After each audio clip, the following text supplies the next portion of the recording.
What's up, party people? It's Keys Dan with RadioWhat.com, DJLittleRock.com, coming to you live and in living color from the Radio What studios. And this is my podcast, What Makes You Famous? It's an extension of the RadioWhat.com internet radio station that I've been running for quite some time.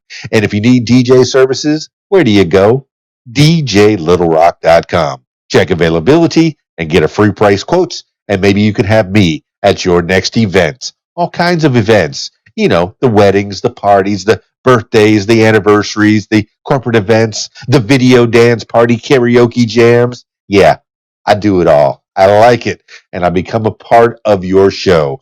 Thank you. I am honored to entertain you. Speaking of entertaining, I have Rich from the Not Suitable for Adults podcast. He'll be on in the next few minutes. So stick around for that.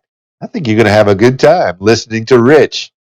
This week's shows, I have one public show this week, my regular Friday night gig. It's the Rab in Conway, Arkansas. So if you're in the area, come on out. It's the Video Dance Party Karaoke Jam at the Rab. Always a good time. So much fun. Yes, we have precautions. Bring a mask with you. Wear it on the way in. Wear it while you're walking around.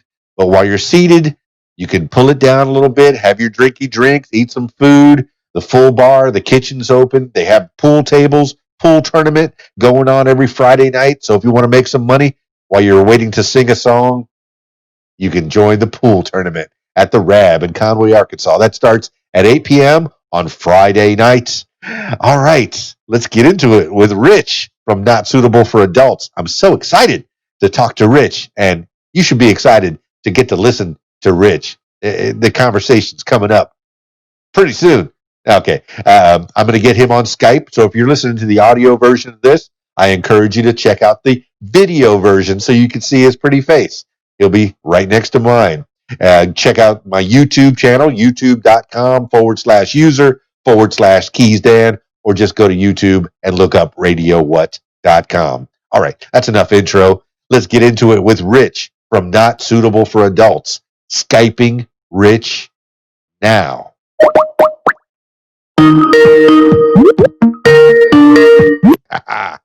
Just like that. It's good. Hey, I don't even know what to call you. Yeah, my name's Rich.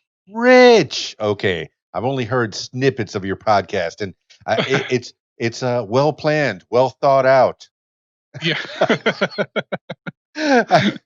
All right. I got Rich from Not Suitable for Adults podcast. Tell the people a little bit more about who you are.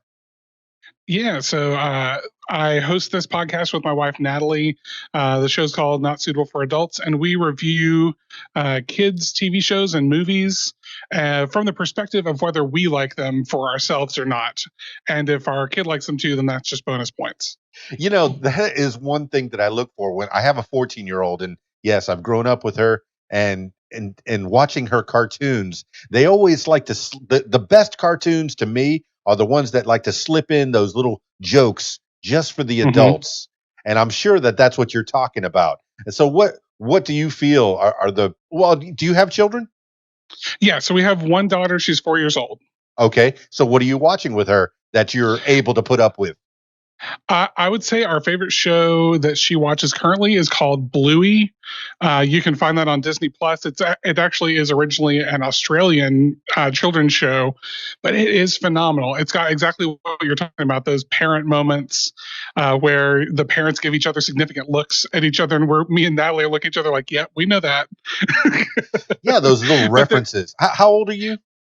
How old am I? I'm 34. I'm 40. I'm 51. So, you know, Okay. I grew up in the 80s. That's my heyday. So 34 would put you what in the early 2000s maybe? Or mid 2000s, or when you went to high school. When you went to high school, or like I graduated high school in 2004. 2004. So that would be your days. Your references, you know, whatever movies, whatever music was going on at that time. Those would be the pop culture references that you would probably hold closest to your heart. And then, of course, the ones that your mom listened to, you know, and I guess that would put her 20 years before that, maybe in the 70s or the 80s. Your mom was listening to that kind of stuff, right? Right. Yeah. Okay. So you have that pop culture reference, and then you have the one that you grew up with. I find that when I'm DJing at parties, I always when I have a guest of honor, I will say, "Hey, what year did you graduate high school?" And that's usually where I'll start the music. So Sure. what pop references in Bluey do you? I mean, anything specific in Bluey that pops out at you, like when they're saying some Uh, kind of a joke? not not as much as you would think. There's just kind of the general like corny mom and dad vibe. What we like so much about it is that it doesn't hit you over the head with these things, but like the fact that the parents are smart and they know what to do with their kids, but they're also really fun and they like to play with them. So, but they do. I mean, pretty much every show that we regularly want to watch with Cora, that's our daughter, uh, would have something like occasionally they just drop a little snippet. So like for me, the things that I like in any show, I came up and everyone can just please forgive me for this, but I was a teenager. I was just the right age when the prequel Star Wars movies were coming out, and so they were kind of made for me. Yes. And so those are the things that when I hear, and of course I'm a huge Star Wars fan from way back too. So like I love it all. But so anytime I hear a little reference to something sci-fi or something pop culture from that sort of milieu, if you will, that always sort of perks up my ears. Rich, I mean, you're playing the song that people did not know the words to when those movies came out. They were not made for the people that watched the Star Wars movie back in '77. I was one Right. of those people. I was 8 years old when it came out. It blew my Hmm. mind. But the next three movies, Episode One, Episode Two, Episode Three, were made for the people of that generation. You got to know that, and if you're as Right. big of a fan as I was or I am, you're going to appreciate them. I like Jar Jar Binks. There, I said it. Well, I mean, it's like I was 12 when episode 1 came out. Like that was I was the perfect age for that new trilogy. So yeah, that maybe doesn't have much to do with our podcast, but it has a lot to do with me. No, and I want to delve into you, man. I mean, because Yeah. Rich, there's a reason that you came up with the cartoons. Maybe it was Mhm, because you became a dad, or you grew up with cartoons. What mhm. cartoons did you grow up on in the 2000s? I mean, I know I had He-Man and GI Joe, but what was going on in the mid 2000s? Or I guess when you were growing Sort up, of mid maybe it would have been 90s, yeah. 90s. Yeah, 90s. What cartoons were going on back then? So back then it was a lot of the Nickelodeon, like now it's kind of classics like Rugrats and Rocko's Modern Life and let's see, what were some of the gosh, like Power Rangers was right in there. That's not a cartoon, but that was like I was the right again the perfect age for Power Rangers when it was coming back on the scene. Those were the big ones. Doug again on Nickelodeon, all those Nickelodeon shows, and then when Disney Channel started doing their Disney Channel original movies, which is also in the mid late 90s. All those early ones, like there, and we did a review on this one. Brink, I think, was the very first one, which is about a kid doing rollerblading. And it was quintessential 90s. Man, you kids today, back in my day, all we had was Sunday night with the Disney. All we had is one movie, Right. movie of the week. And we all stayed up and gathered around our large 19-inch screen TV.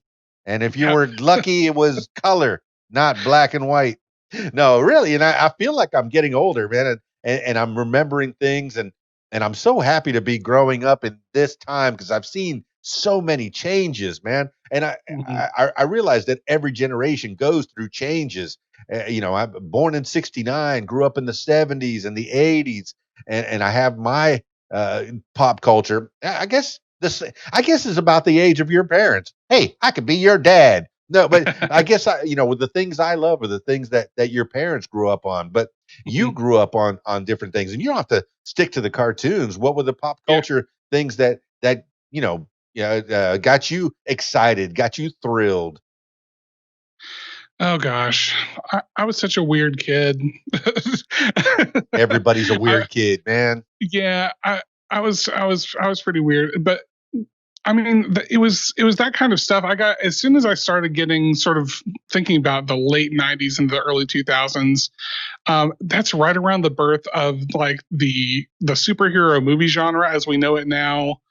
And so I was big into that, and that spun off into a lot of the sort of Saturday morning shows that. And this is maybe partly how it was weird, because I was like a senior in high school still watching Saturday morning cartoons. Like I What's get up weird? and watch the new the X-Men Evolution cartoon when it came out on Saturdays, and things like that. I also remember the show. What was that called? There was a show that was like a futuristic western. It was called Briscoe County Junior. That was what it was called. It was this weird show that was like semi sci-fi, semi western. Bruce Campbell That in that my one? I think so, The actually. Chin, man. If chins could Yeah. kill, he's my hero, man. Um, And I knew him from yeah, when Evil Dead first came out. That's uh, 81. That's my time, man. right. Evil Dead changed my life, man. Oh my gosh, Ash. Oh yes. Now I mean, and then he's done so much since then. And Oh, Briscoe sure. County Jr. Had to be see there. It's like Tim Curry. It's like different actors that have had staying power throughout the years. If you like Tim Curry, do you like him from Rocky Horror? Do you like him from Clue? Do you like him from Right. different people in different genres like him from different things? And Bruce Campbell is one of those people that through the years he's had a longevity in his career. And here him from Briscoe County Jr. Have you ever seen The Evil Dead or any of Oh, sure. the incarnations of it? Sure. 1, 2, 3, and even Ash versus Evil Dead, or what is it? Yeah, I haven't been as into that series personally, not because I don't think I would like it. Just it's one of those things that I haven't gotten around to, to be honest. But that kind of thing's right down my alley. I just haven't gotten around to it yet. Fantastic. I mean, but all right. So pop culture, you love it, Hmm. and then Rich, I mean, I have a wife that is behind the scenes. She will help me make all my posters. She'll help me make my logos, but she'll never get on camera with me, man. She'll never get on a podcast with me. I've asked her, and I think, well, I'm trying to convince her. I think we might be able to, but I don't know if she wants to get on camera with me, kind of like we are, because I'll put this out as an audio podcast and I also put it out as a video podcast. But Okay. but I mean, you hit the jackpot, man. You get to podcast with. You're married to her, your wife? Yeah. Fantastic. How long have you been married? We have been married. It was 10 years in May. Uh, Congratulations, man. Mazel Thanks, tov. man. That's beautiful. Made the honeymoon never end. No, That's right. and has she always been into cartoons and that the same kind of pop culture? Are you very similar, or do you have different ideas? I'm sorry I haven't listened to all your podcasts. I did No, it's download fine. it. It's in my feed, and I will be Yeah. perusing it all week. I get to listen to about 8 to 10 hours of podcasts while I'm driving around. So I'm that Ooh, guy. lucky you. Yeah. So So we're actually really different when it comes to our sort of cultural background, because when she was coming up, they didn't have cable, they didn't have any of that stuff. They lived for a long time with her grandparents, and her grandparents introduced her to a lot of classic movies, like, and so what would you consider she has a classics? lot more. Sorry. What would you consider classic? So she came up like as a kid watching like Casablanca with her grandfather, and movies like that, but also a lot of like old B movies. They watched a lot of those, and so she has this encyclopedic knowledge of all these movies. Some of them I haven't even heard of, that are from the like 50s, 60s, around there. And then once we got to what we met in college, and then from college on, pretty much everything pop culture related, we're on the same page with. But before we met each other, I was like, I knew pretty much everything that was current, and she knew almost everything that was 20, 30, 40 years before that. That makes for a good relationship, Rich. And Yeah, your wife and my wife would get along very well because we go good. through, what movie do you want to watch? And usually our movie days are Saturday during the day or Sunday. I call that lazy Sunday when I get to spend the whole day with the fam. And she'll pick out a movie, not Plan 9 from Outer Space, because that's a pretty popular one, but she'll like Amazon's Meet the Women on the Moon, which I love. I know I'm kind Yeah. of paraphrasing Amazon Women on the Moon, which is a great movie. But no, there's she'll pick out the movies from the 50s, these B movies, Bridget Bardot type stuff. Love it. Love it, man. Hmm. When she picks movies, it's great, man. I'm gonna pick a superhero movie. Right. I'm watching the Arrowverse, and I know Arrow just ended, man. I feel bad about that, man. But I don't have cable myself. I have streaming, so I'm always Sure. like a year behind. So we're currently watching the Flash and the Legends and the Supergirl, and I like. Well, should I spoil it? All right, spoiler in 30 seconds, or for 30 seconds. Stop listening. Uh, have you seen the Arrowverse? Have you seen it recently? I'm familiar with it, but I'm not up to date on it. But it's Okay. fine. Go I ahead. won't Go ahead and spoil it. spoil it. No, I'm not doing it. No, Not no, no. doing it. Please go ahead. No, because they had Crisis. Have you been up to Crisis on Infinite Earth? Oh, I know what Crisis on Infinite Earth is. I know what's going down with it. Yeah. All right, man. And they consolidated it all. That's beautiful. Hmm. So, I mean, Yeah. we're currently in that, and she's kind of into it, but not as much as I am.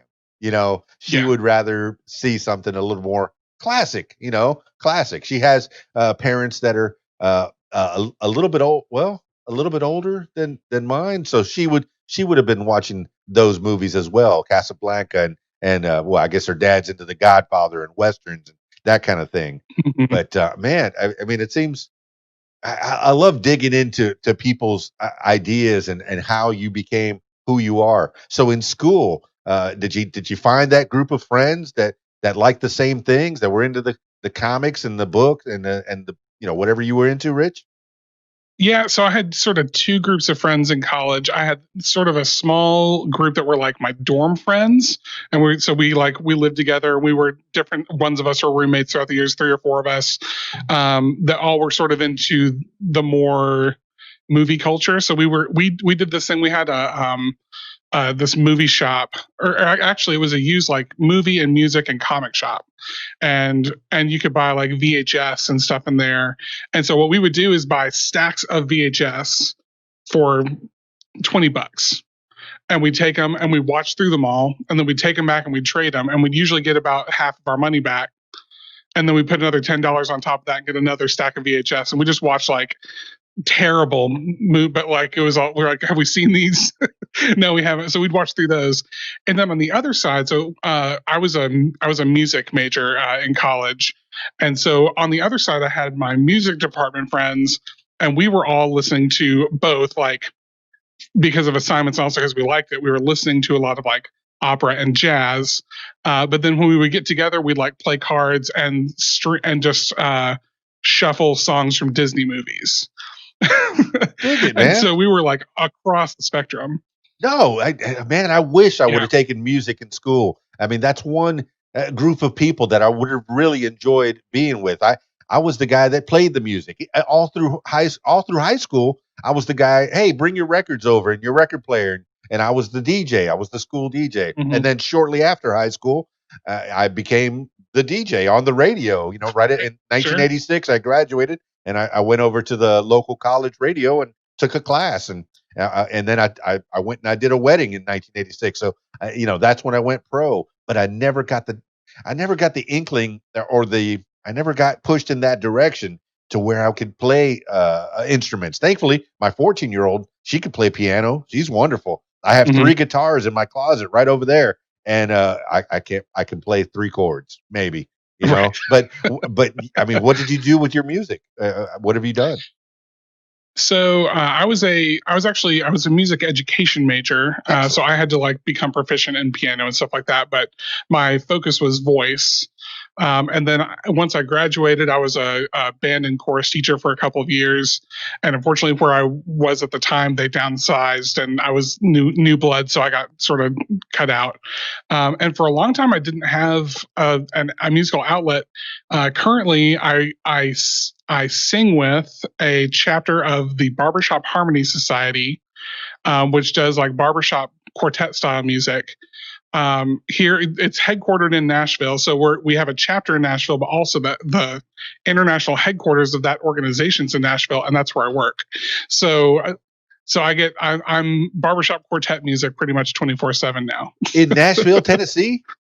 Oh yeah. I think this is the second. Well, okay, this is the second podcast in one week that I've had with people from Nashville. Man, that is Oh that okay. is the place to be. That is music central. And I've Hmm. always wanted to be a ragtime gal. So That's right. man, I love it when they come up with that. The ragtime gals and they Mhm. start singing. Quartets are, oh man. And so what part are you playing? I see you have the beard, and traditionally the guy with the beard, well, it used to be the guy with the beard was the deepest voice, and then they kind of flipped it. The guy with the beard had the Mhm. highest voice. So where do you fall in all that?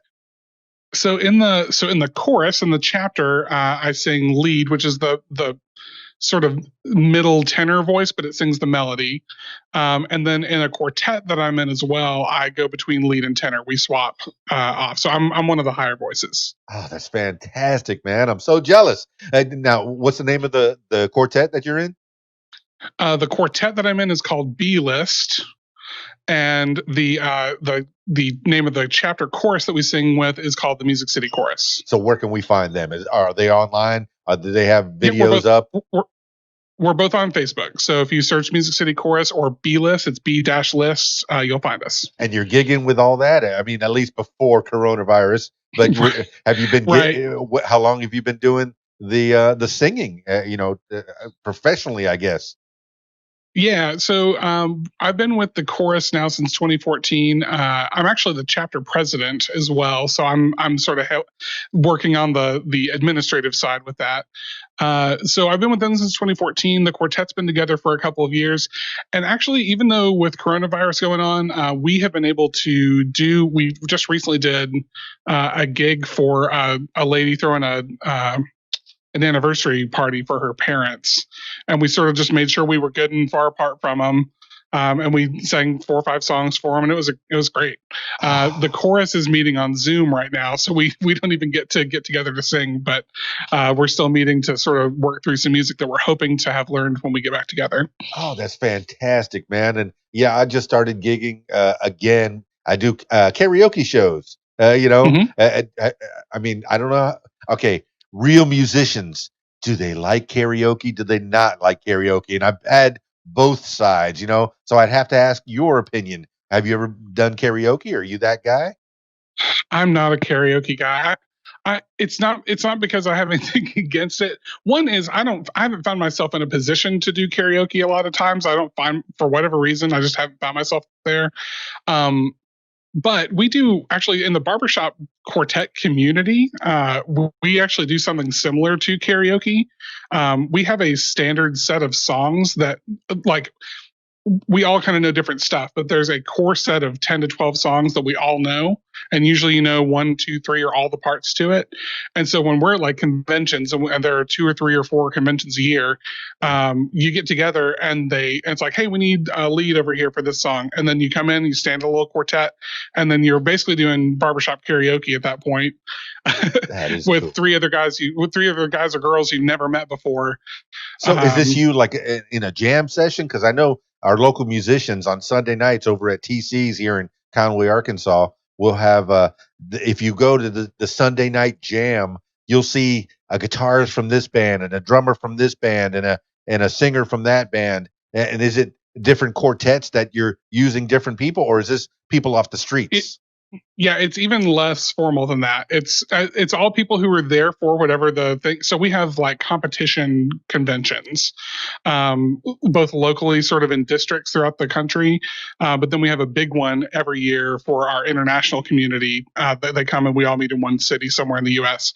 And what happens is every night after all the stuff is done, probably someone goes and grabs a drink, and we're all in the hotel lobby, and you're just wandering around waiting for someone to go, hey, we need someone over here.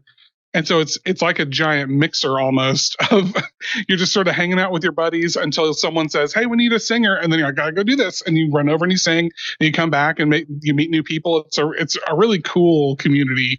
But yeah, it's like I said, it's even less formal. It's just a big bunch of singing nerds hanging out together. And that sounds like a blast, Rich. I Yeah, mean, it's a lot of fun. I can imagine. Can you? I mean, with a quartet, can you busk? Do you? Can I find you on Broadway one of these days? Just walking down the street with your 3 buds, just quartetting away. Is that something you Um, do? That's not something that we currently do. It's tricky because you still have to have like a performer license to do that kind of thing. It's at least in Nashville. But occasionally, our for work, we haven't again done this lately, but occasionally because it's Music City, the Nashville is Music City, USA. Yeah. We have on a couple of occasions walked around town and like stopped and been like, "Hey, we're the Barbershop Harmony Society. Can we sing you a song?" And then we'll put together a quick quartet and sing together and hand out a pamphlet about information because we want more people to know about it. The barbershop community thinks of ourselves as the best kept secret in the sort of choral singing community. Not a lot of people know we exist, and that's a shame. Man, I definitely want to know more about that. That is fantastic. And you're in the right place, man. Music City for Mm-hmm. sure. I mean, a couple last week I talked to these this the couple, a man and a woman who are with Nashville Entertainment Weekly, and they do, Oh. they promote people not just in Nashville but all over the world, and they just started. This is something brand new for me. I have this Radio What page that has quite a few fans on it, and I had a musician ask me if she could take over my page, and I said, "What is that?" And she says, "Oh, you give me editor rights, and I'll go live from my living room and just play some music."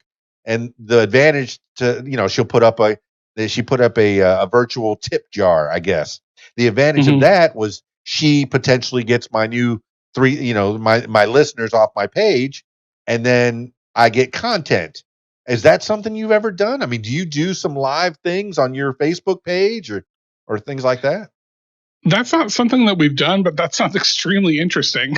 It is, man. You take Yeah. over a page, and I've never heard of it before a month ago. And then now, if you look at my Radio What Facebook page, there's videos of random people just singing their songs, duets, and solo artists, guitarists, pianos, lady with a microphone, and some background backing music, and just all ages as well. People that have been singing since they were very small, and some that are just restarting their careers after their families have come up. So, man, it's never too late. It's definitely never too late. But have you been singing since you were young? Was that something that you did in school?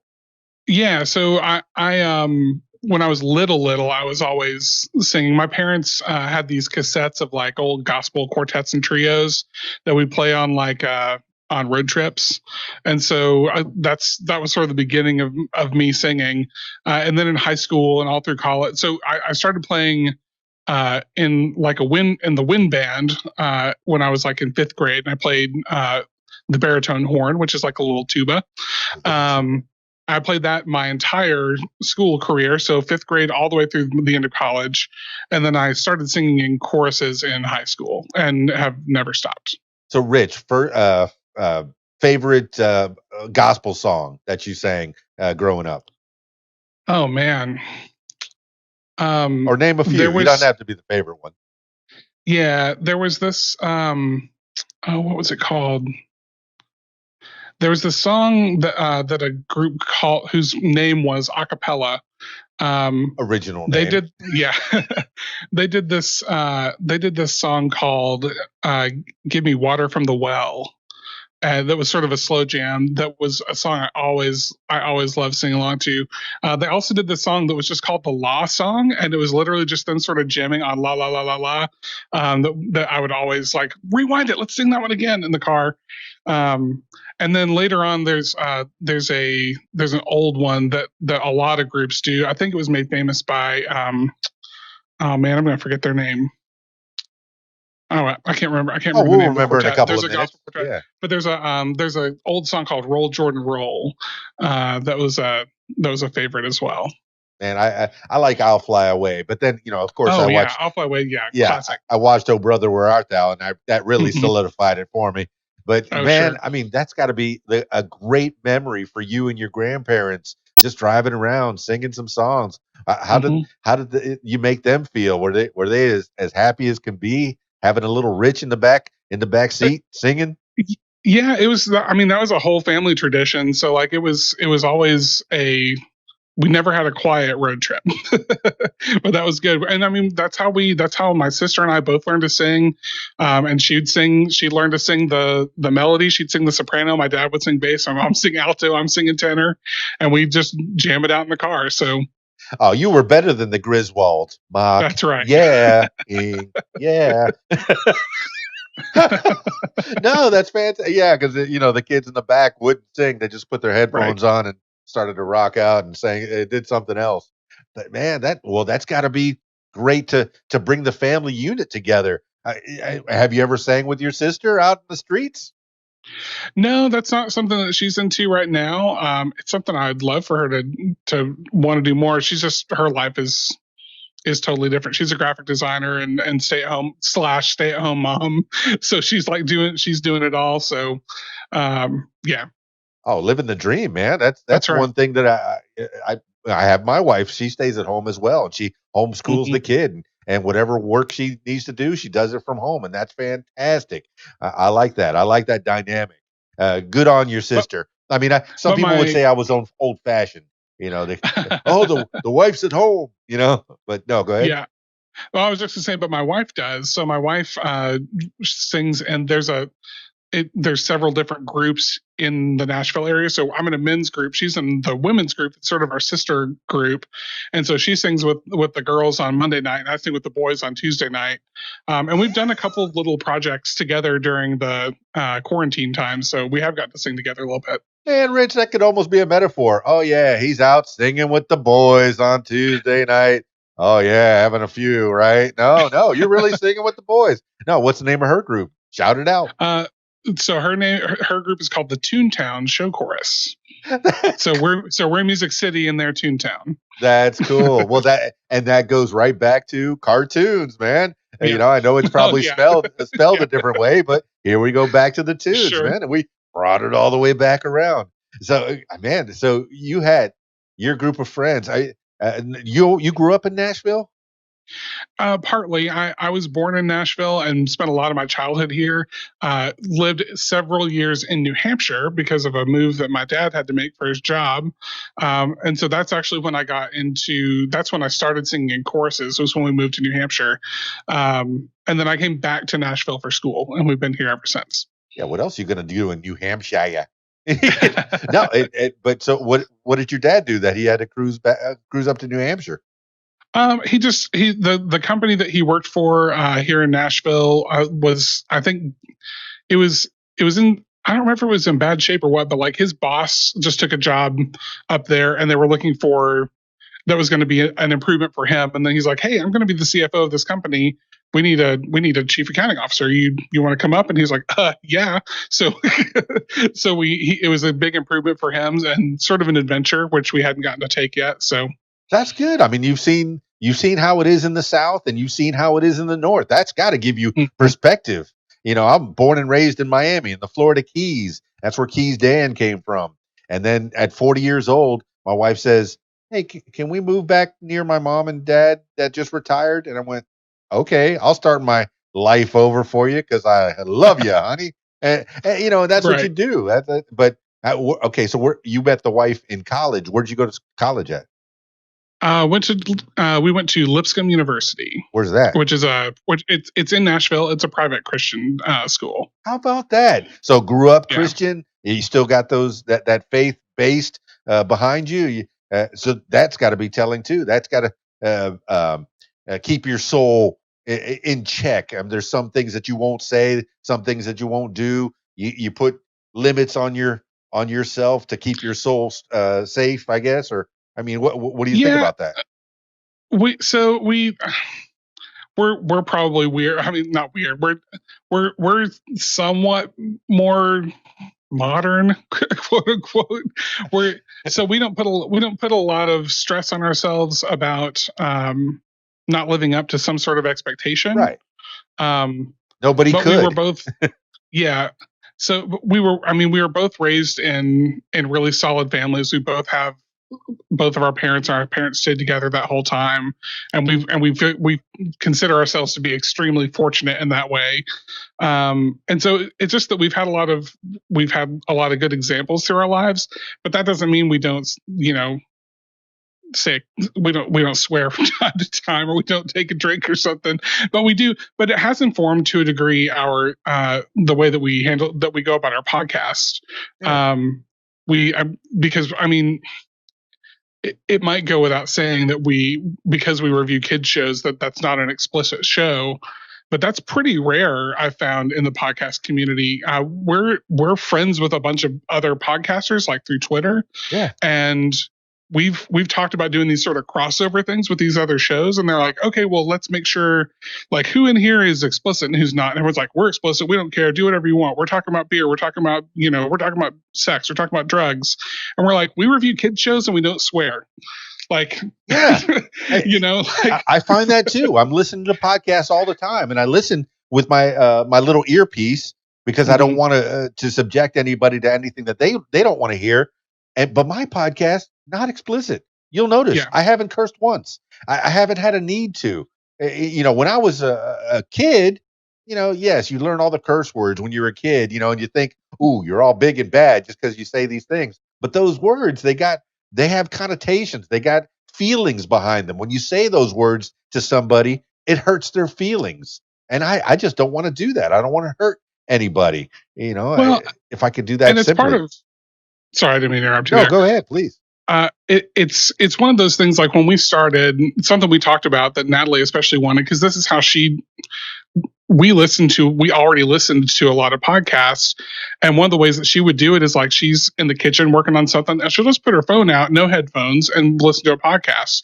And when Cora was little, she could listen to whatever she wanted. And a bunch of the shows we listen to are explicit. And by the way, that's great. Like, we don't care that. Yeah. I'm not going to limit anybody. Yeah. But the thing was that when Cora got about 2.5, she started hearing what they were saying, and she started saying some of those things back to us. And we were like, okay, we're gonna have to be a little bit more careful about what we're listening to. But when we started the podcast, which we just started in November of last year, she was like, we should have a show that a mom or a dad could listen to out loud in front of their kids. It doesn't have to be for the kids, but it should be something that they feel safe listening to around their family. Yeah, I wonder about that when I put this up on YouTube a little bit later, and it will be up to tonight, probably down by the morning.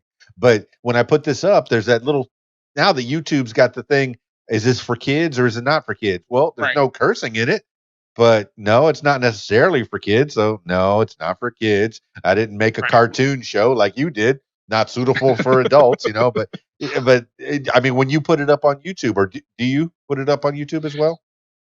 We distribute that through so Spreaker is our distributor, and they just put up like a graphic and with the audio playing behind it. So it's on YouTube, but it's not we don't like record ourselves and put that up. Yeah, I just started doing this year, all last year, and I just started my podcast officially February 23rd, I think was the first one of last year. And I'm up over 220 episodes. And I know that, but I just started doing, I got this broadcast interface. So when I point this way, I'm pointing at you. And underneath your name, underneath your face, it has Rich, not suitable for adults podcast. That way, whatever we're talking about, people know that's who you are. That's where to find you.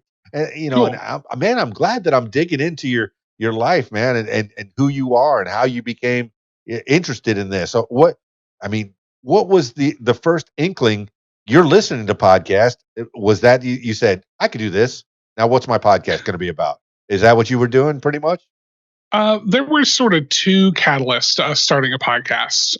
One is, and we joke about that, eventually these podcasters are gonna find out that we're always talking about them and think we're obsessed with them.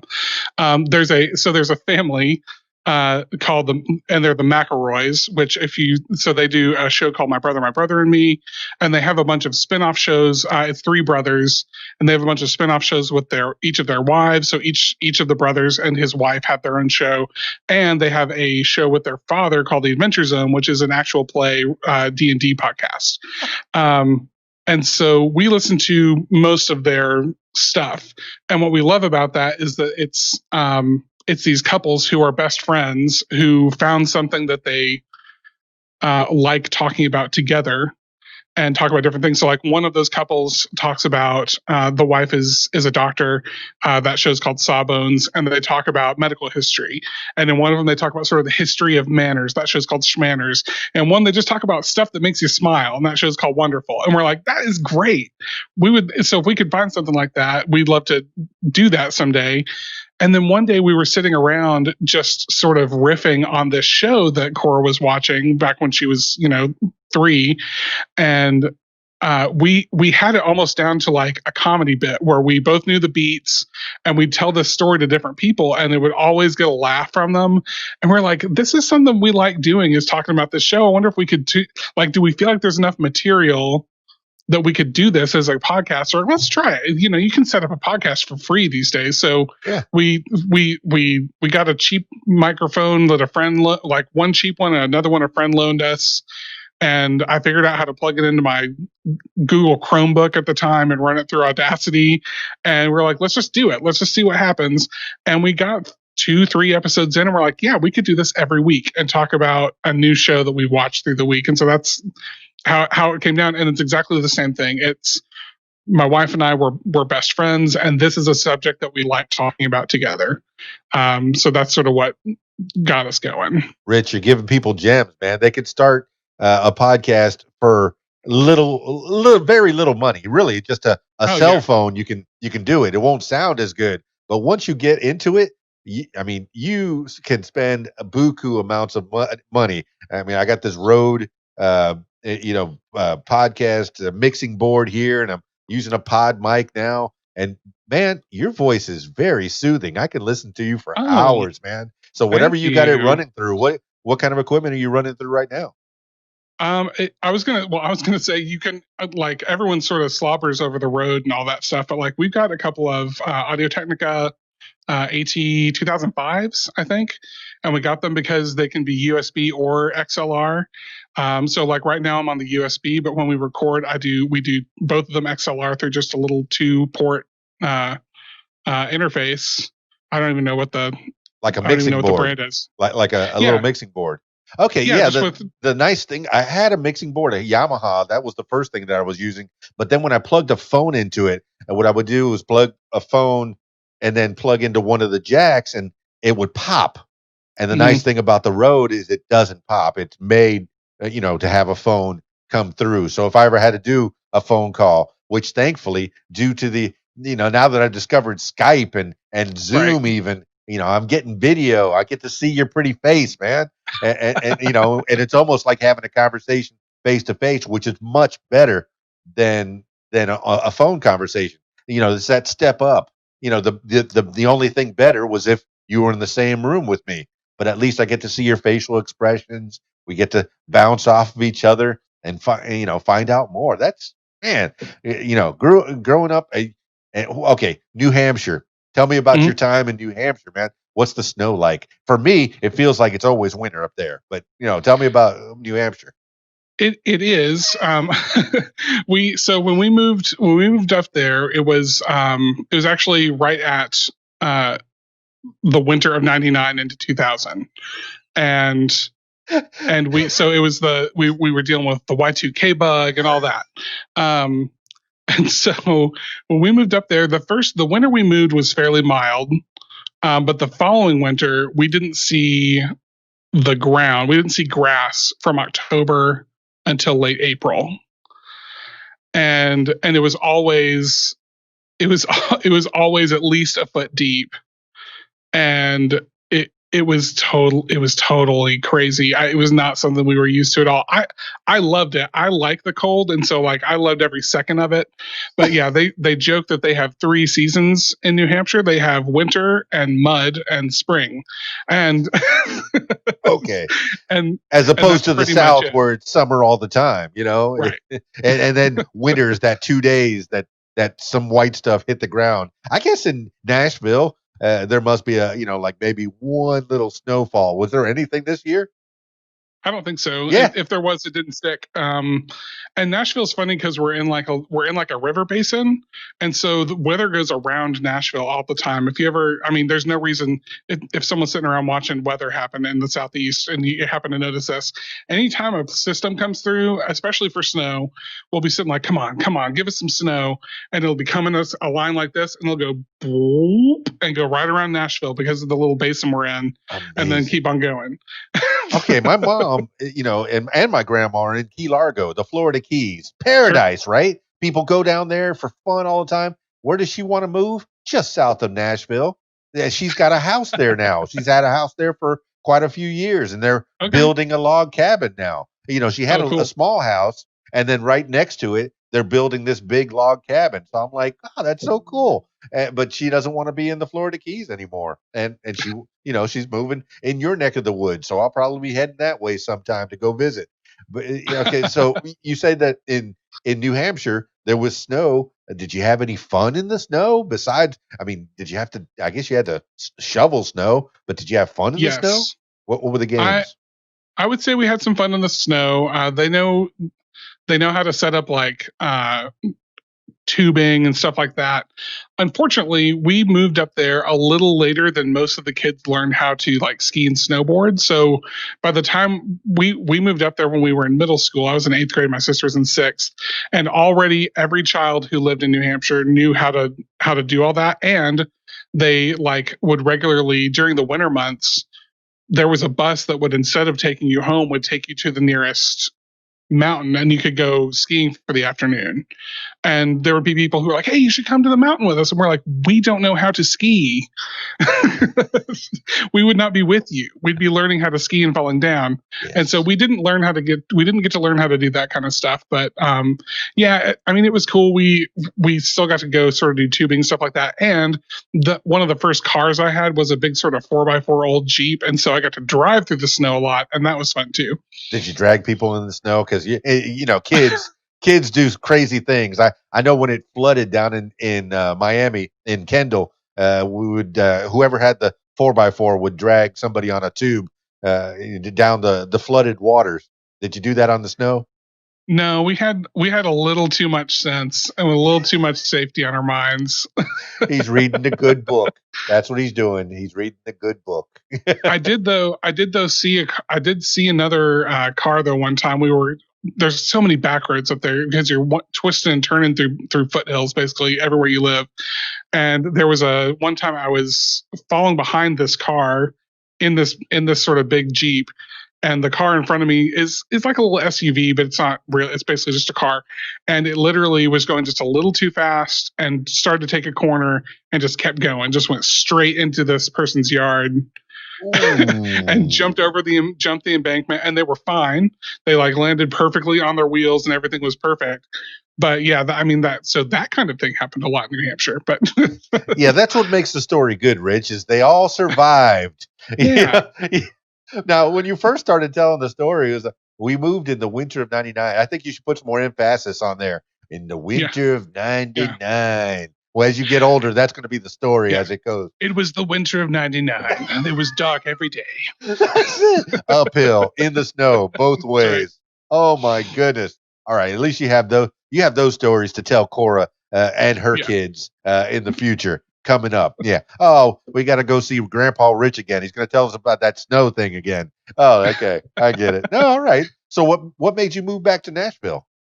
It was it was this is a it's a good question Okay. because I don't fully remember, to be honest. When I was a senior in high school, I was one of the most musically involved people at my school, and I was pretty good, and I could have gone to probably any school I wanted to, and done music for performance. For whatever reason, at that time it was, and it was, I'm sure it has to do with my just our upbringing. Kind of going back to that again, the only school I was interested in going to was Lipscomb. My dad had gone to Lipscomb, Okay. and I knew a lot of people who had gone that route before. And there was something about the sort of small school, and going back home and all of that that just felt right. Um, and so it's weird. Like when I think back now, part of me always goes, "Why did I do that?" Because like it it wasn't the obvious choice. But it's also the choice I wouldn't change because like I wouldn't have met Natalie if I hadn't moved back down and all that. Like I wouldn't change a thing about my life at this point. It's just so weird when I think back that 18-year-old me wasn't going, I'm going to be a singing star. Instead, I was like, I think I want to be a music teacher. I'm going to move back down south. And like, it was sort of a weird decision at the time, but one I'm really happy with.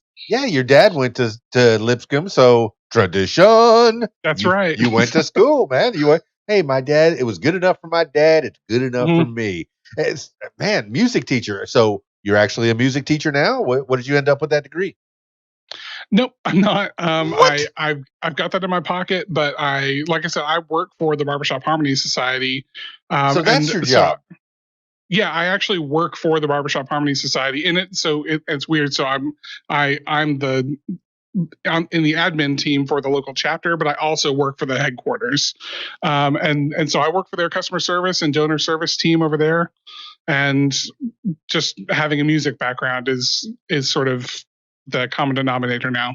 So what kind of things do you get into with the music? What was the name of the place that you work for?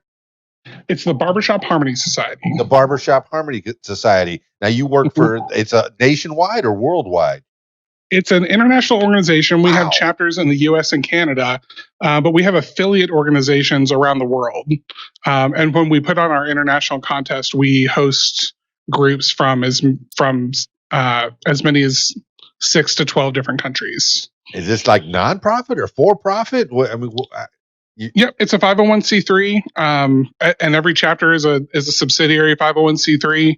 We're primarily focused on music education and continuing education because a lot of our current members are kind of on the older side, but we also provide a lot of resources for music educators in schools, and so we sort of have this interesting dichotomy of the very young segment of our membership, and then an older segment of our membership that have sort of been with us for a while, and which is cool. And we're trying to one thing we're trying to do is work with people to sort of make barbershop relevant to people, and it's becoming more relevant. We're actually working. We've done a lot of work in recent years with Deke Sharon, who, if you don't know that name, I don't. excuse me, Deke Sharon is the guy behind movies like Pitch Perfect, Okay. and the world acapella sort of movement, and they have their own competitions, and so we've done a lot of work with him to sort of bring our art form into that spotlight. That's fantastic. How long? How many places have you been all over the world? Are you based primarily in Nashville? So the headquarters is in Nashville. Okay. Currently, it's been in other places. I've only worked for the society since it's been in Nashville, but we do our conventions every year in a different city in the U.S. And so, like this year was supposed to be in LA and it got canceled. Boo. But like last year, a couple of years ago, we were in Salt Lake City, and the year before that, we were in Orlando, and so we go all over the place to do that. So being in the administrative staff, do you get to travel or you stuck stay in Nashville? No, our customer service team becomes the like say the on-site ticket sales and attendee services and all that. Fantastic, man. And then you get to work with all these kids and maybe not so kids. Is it people of all ages? Yeah, we have members. I mean, we have members as extremely young because sometimes families will buy memberships for their kids when they join, or when they're born. But we have active members as young as like 7 and 8 years old, and then members as old as 100. So Man, we're all across the spectrum. any stars in the making? Anybody that you think whenever you get involved with them, I know you want to be like, oh, everybody's special, but you got to. I mean, anybody that you don't have to name them, but anybody that you hear that you go, man, they got something. There are a lot of yes. I mean, there's thousands of those. That's fantastic, man. Where the cool thing about our hobby is it is an amateur hobby, So no one. I mean, there's a handful of people that make some money because they're a gold medalist champion quartet, and so they make an album and they sell some and they do gigs or whatever. But no one makes tons of money doing barbershop. We're all for the most part, we're amateurs. And so, yeah, I mean, the thing is, there's tons and tons of people who have amazing voices who could be a star anywhere in the world, I think. Um, I'll say like some of the ones I'll call out. There's a couple of folks from a group. There's an a cappella group that is sort of affiliated with Disney called Voctive, and a couple of their members have been high, like what we call barber famous. Um, a couple of their members. If you're familiar with the Dapper Dans, which are like the barbershop quartet that wanders around Main Street at Disney, I'm more of a fop man. Okay. several of those guys are members of the Barbershop Harmony Society. So yeah, I mean, and there's, I guess I'm trying to think back. The bass of Pentatonics, Avi, or the former bass, he was affiliated with one of our chapters for a while. I don't know if he ever sang with them or not, but he did some things with them. So we've got these little connections out. But like I said, we're always trying to grow that. But yeah, I would say we have something like 1,300 registered quartets just in our organization in the US and Canada. And then we have 800 choruses. Wow. And again, just in the US and Canada. So that's 1,300 and then we have these groups all around the world too. That's 1,300 times 4. And then plus the chorus is what's an average chorus? How many people? It ranges from maybe 15 to like the chorus in Nashville. When we perform, we usually have between 60 and 80 guys on stage. So, and to conduct those people, to arrange those people, I mean, that's the person that okay, you go hire, you say that, who's doing the arrangement? Are you involved in any of that, or you have people that do the arrangement as well? Yeah, there's people who specialize in arranging barbershop. Barbershop at its core is an arrangement style for music. So it's, a lot of people think of it as old timey songs, which is true. But also there's tons of new, like, current music that is barbershopable, that we have arrangers making arrangements of that get performed at our contests and concerts all the time. So yeah, there are arrangers that specialize in that. And then like there's also, excuse me. So our chorus lately has sort of specialized in parody and entertainment forward stuff. And so I actually, me and another member of the chorus, who's also one of the guys in my quartet, we write those sets. So especially if you go out to YouTube and search for the Music City Chorus, you're going to see two things. One is going to be called the Noah medley, where we did a medley of like barbershop tunes that we changed the lyrics and did a parody sort of telling the story of Noah's Ark. And then 2 contests ago in 2018, we did a Star Wars parody set where we all got in Star Wars costumes. I was involved in costuming and writing on that. And again, we just took a bunch of tunes that already existed, the music already existed, and just changed all the words and mashed them together and did this sort of Star Wars mashup parody jam. All right, what were you dressed up as? I was dressed as one of the Rebel pilots. Excellent. For Star Wars. Was it Dennis Lawson? No, it was one of the. It was actually funny you should say that. We assigned every person in the chorus a character. Yeah. So even when we made, like, there were 10 guys who were Rebel pilots, but every one of them knew which one they were and could go to the movie and go, okay, that's the guy. Biggs. Yeah. So I was from the new movies. I was Snap Wexley, the guy that the guy from Heroes. I can't remember his name right now. That he plays.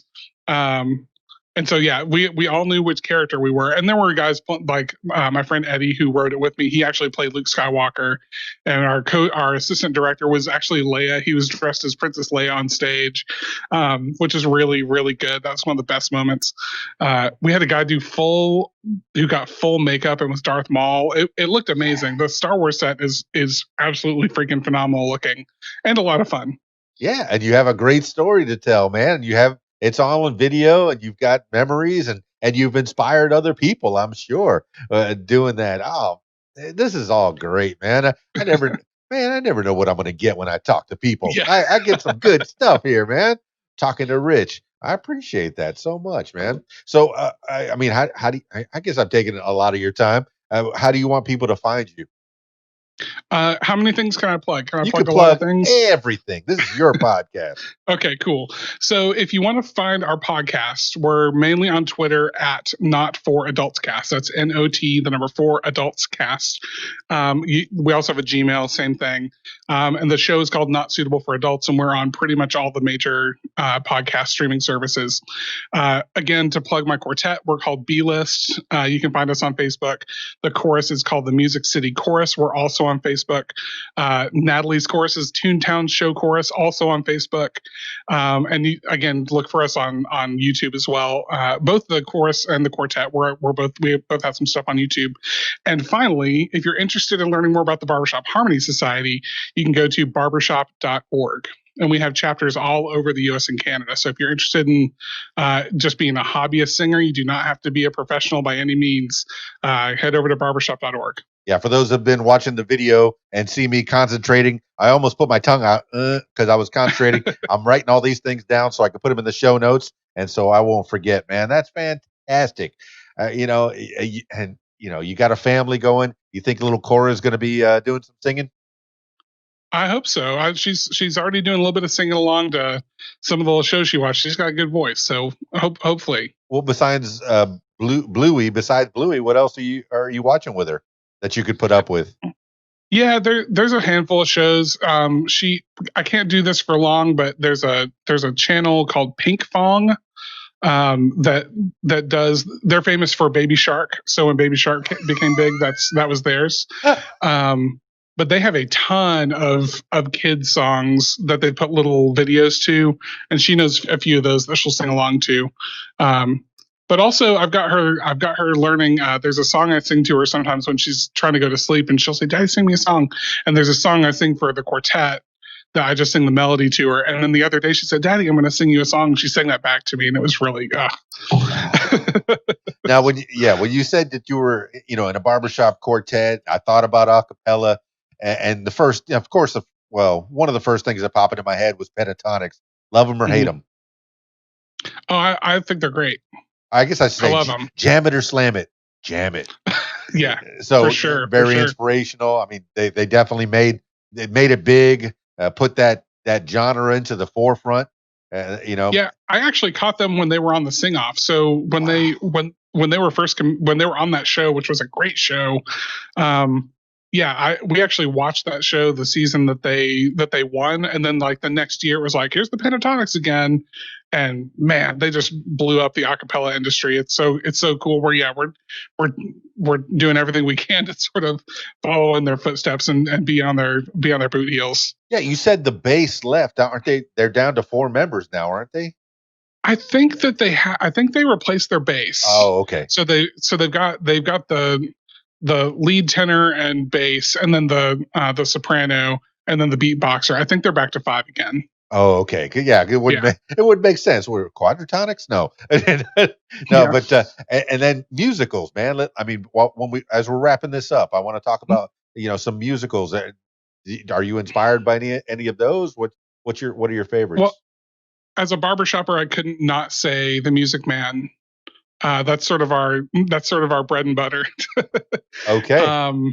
I've heard of it, but I'm not familiar with it. What is The Music Man about? The Music Man is about this grifter who comes to this little town, and I think it's Iowa. And he comes into town and he sees this girl that he likes, and so he decides he's going to stick around. And he pretends to be a music teacher, and sort of an inspirational speaker. And so he comes in and he's trying to woo this girl while he's also working with these kids in this town. And it's cool. I'm gonna spoil it for you because it's a musical, and it's gonna end. It has a happy ending. At the end, he actually ends up inadvertently teaching these kids how to be a band. And so it's really interesting. If you ever catch the movie of it, there was a 60s version of the musical that was made into a movie. There's a quartet. there's a quartet that that sings some of the parts in the middle, and they're supposed to be like the town board. But those are actually the singers in that movie are the Buffalo Bills Quartet, which are the 1950, I think, Barbershop Harmony Society gold medalist champions. And so, yeah, they're actually members of the Barbershop Harmony Society. So that's been around. How movie. How long has the Barbershop Harmony Society been around? The Barbershop Harmony Society was founded in 1938. Wow. Wow. Yeah. And now I have to go watch Music Man. It's got a lot of big stars in it. Robert Preston, Shirley Jones of the Partridge Family, Buddy Hackett. I mean, there's some, and the Buffalo Bills. Yeah. I mean, look at this, man. This is great. Man, but then now you got a movie on the list for this week. And then more modern musicals. When I was in high school, I was obsessed with Rent. Yeah. And then after that was Wicked, of course, like super basic, but everyone loves Wicked. Avenue Q was a really big one that I liked a lot. Are you familiar with Avenue Q? No, I've heard of it, but I don't know what it's about. Avenue Q is what if Sesame Street was rated mature. Nobody ever told me how to get to Sesame Street. And the first one of the first records I owned was Sesame Street Fever. So you're taking me back, man. But you said, if you take a wrong turn, you'll end up on Avenue Q, and that's where there's all sorts of adult themes happening in that show, but it's all puppets. Jim Henson, did he have any problems with that or what? I honestly, I don't know. I think that they turned out fine. I think I want to say that part of the development of that show was the same guys behind like South Park. That it was I think that was one of their projects. Okay. Yeah. And then, of course, recently Hamilton. Oh my gosh. I got really obsessed with Hamilton. I've seen it 4 times in the last 2 weeks. It's changed my life, man. Oh my gosh. Those songs it's like Frozen for big people. Those songs are stuck in my head over and over. If I go da da da da da da da da da da. King George stole the show, man, every single time. Yeah. I mean, what's your favorite song out of that? Oh man, it's probably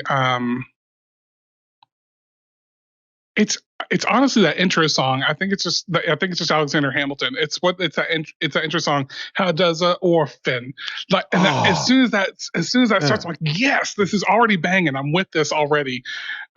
Yeah. And then that moment when you're watching, I love that they put on Disney Plus because I was never going to be able to get to see it on stage. Me too. It's always super expensive. Same. But that moment when he just appears center stage in that white costume, I'm like, oh yes. And Lin-Manuel Miranda is such a talented writer and singer. I love every second of it. Every single second of it. Now, yeah, that's definitely on the list too. So I have 2 things to watch: Music Man for the first time, and then Alexander Hamilton again. But and would I recommend it to people? There's 2 schools of thought. I would recommend it to you if you want those earworms just going through your head for the next week or so. Yeah. Right. Any of those? What's your go-to song for the quartet? You said you were singing some poppy songs. What's the songs that you're working on right now? And then I promise I'll let you go after that. No, you're fine. You're fine. We don't do a lot of poppy songs, although we're in the process of having. We're going to have a new song arranged for us. We supported there was an arranger that was doing a fundraiser for something, and one of the things he was doing was like over a certain level, he'd do an arrangement for your chorus or quartet, and so we donated to that. And now he's going to do an arrangement for us, and we had to send him a few songs as possible ones for that, and so we sent him things from like Wicked, and we sent him, I think, a Weird Al tune because we like to do parody in our quartet a lot. We personally don't do a ton of poppy stuff, but I would say we do a song by, again, this is a big throwback, but I don't know if you're familiar with the Smothers Brothers. Yeah. Okay, sure. So for the Smothers Brothers did a tune called Mild Man. Mild Man's a sailor. Don't know that one.